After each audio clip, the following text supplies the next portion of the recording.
আমাদের বোনদের যখন পিরিয়ড চলে, যাদের পিরিয়ড চলে, যেটাকে হায়েদ বলে আরবিতে, মেনস্ট্রুয়েশনাল পিরিয়ড চলাকালীন রোজা রাখা যাবে না, তাদেরকে ছাড় দেওয়া হয়েছে, তবে এগুলো কাজা করবে পরে। পাশাপাশি নেফাজ যেটাকে বলে, আফটার বেবি ডেলিভারি পিরিয়ড অথবা পোস্ট পার্টাম পিরিয়ড যেটাকে বলে, বাচ্চা ডেলিভারি দেওয়ার পরে আমাদের মায়েদের বোনদের যে ব্লিডিংটা হয় লম্বা সময়, প্রায় 40 দিন, রমাদান মাস যদি ওই টাইমে পড়ে যায় তাহলে এই সিয়ামগুলো তারা রাখতে পারবেন না এবং তাদেরকে ছাড় দেওয়া হয়েছে। কয়টা রোজা তাদের ভাঙলো সে কারণে তারা গুণে রেখে পরবর্তীতে এগুলো আদায় করবে। এর দলিল হচ্ছে সুনানে তিরমিজির হাদিস, বর্ণনা করেছেন আম্মা জান আয়েশা রাদিয়াল্লাহু তাআলা আনহা।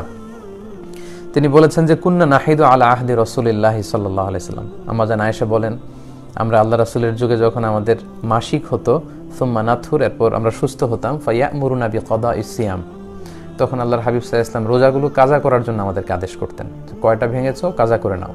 ওয়ালা ইয়ামুরুনা বিকাদাইস সালাহ, কিন্তু সালাতগুলো কাজা করার আদেশ করতেন না। এবং এই বিধানটা সচরাচর বিধান আমরা জানি যে হায়েজের কারণে, মাসিকের কারণে বোনদের যে সিয়ামগুলো কাটা যায় এগুলো কাজা করতে হয়, কিন্তু সালাতগুলো পরে আর কাজা করা লাগে না।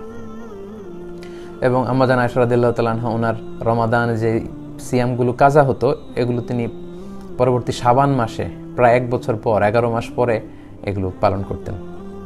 এর কারণ হচ্ছে আল্লাহ রাসূল সাল্লাল্লাহু আলাইহি ওয়াসাল্লামের দিকটাকে খেয়াল করে, কারণ রাসূল সাল্লাল্লাহু আলাইহি ওয়াসাল্লাম নিজেও রমাদানের পরে শাবান মাসে সবচেয়ে বেশি নফল রোজা রাখতেন। তো রাসূল সাল্লাল্লাহু আলাইহি ওয়াসাল্লামের সাথে মিলিয়ে উনিও ওনার ফরজ ভাঙ্গা রোজাগুলো উনি রেখে ফেলতেন।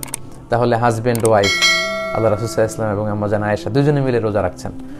বছরের অন্যান্য সময় আম্মা জান আয়েশা রাদিয়াল্লাহু তাআলা আনহা ওনার ভাঙতি রোজাগুলো রাখতেন না, এই কারণে, কারণ অন্য সময় আল্লাহ রাসূল সাল্লাল্লাহু আলাইহি ওয়াসাল্লাম হয়তো দিনের বেলায় আম্মা জান আয়েশা রাদিয়াল্লাহু তাআলা আনহার সঙ্গ চাইতে পারেন, তো উনি যদি কাজা রোজা রাখেন তখন তো সঙ্গ দিতে পারবেন না।